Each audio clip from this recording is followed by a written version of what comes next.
Posterior pituitary hormones. So we talked about others. Another hormone that was really important is ADH, antidiuretic hormone. So another name for it that's very commonly used is vasopressins. So this hormone is created in the hypothalamus. So if I have the hypothalamus here, hypothalamus, again, you can notice that it regulates a lot of physiological functions. Another is the creation of the posterior pituitary hormone, antidiuretic hormone. So antidiuretic hormone is created in the hypothalamus. However, it is stored in the posterior pituitary gland.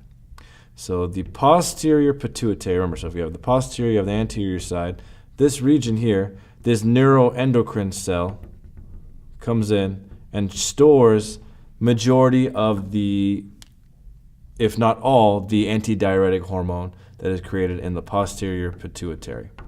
So now what does antidiuretic hormone do? So we know where it's created, where it's stored, and what secretes it. So also the posterior pituitary does the actual secretion, right? So the storage is created in the posterior pituitary as well as the secretion. Now, what is the function of the antidiuretic hormone? So does anybody know what is a diuretic? So any of you that are athletes that are competing all the time, you know that a diuretic, when we talk about diuretics, these make you what? Diuretics make you pee, so they make you urinate. So the main function of an antidiuretic would do what? So antidiuretic hormone's main function then is water retention. So you retain water. Okay? So when you have pathological conditions which mess with the actual homeostatic balances of the antidiuretic hormone, this can lead to problems, right? For example, a condition called diabetes insipidus. So don't mix this up with the standard diabetes mellitus like type 1, type 2. This is a difference. So this is diabetes insipidus. Insipidus. So this function, insipidus, P. This actual hormone imbalance is due to the lack of secretion of ADH. So the bodies in people in diabetes insipidus have a decreased response to antidiuretic hormone, right? So what would be some physiological symptoms of this patient if they have ADH? So what would you notice?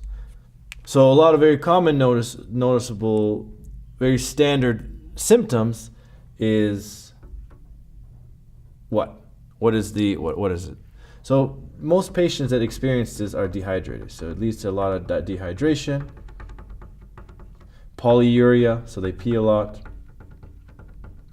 polyphagia, they eat a lot, polydipsia, they're drinking a lot of water.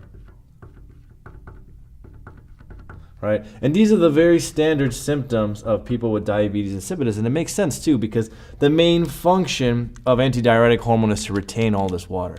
You don't have ADH, right? So diabetes insipidus, another name for it, is called hyposecretion. So hyposecretion of the antidiuretic hormone. This leads to the lack of ADH, right? So the water is being retained or secreted. The water is actually being secreted because there is no ADH being created, right? So this diabetes insipidus inhibits this problem, right? And which is why you're basically, everything that you have, nothing is being retained, everything is being flown out of you, right? And that's why you have instances of polyuria. So everything is built up in your bladder. You have polyphagia and polydipsia. You're thirsty, you're hungry, right? Because all this nutrients that are just being flushed out of your system. Another physiological is the opposite.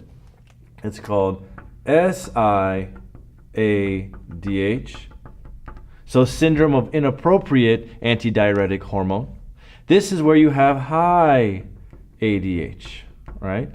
So you have high levels of vasopressin being secreted. So you have high instances of water being retained, right? So everything is being retained and nothing, it becomes very secreted outwards. So these are two two pathological conditions of ADH that can be used to diagnose problems with the vasopressin.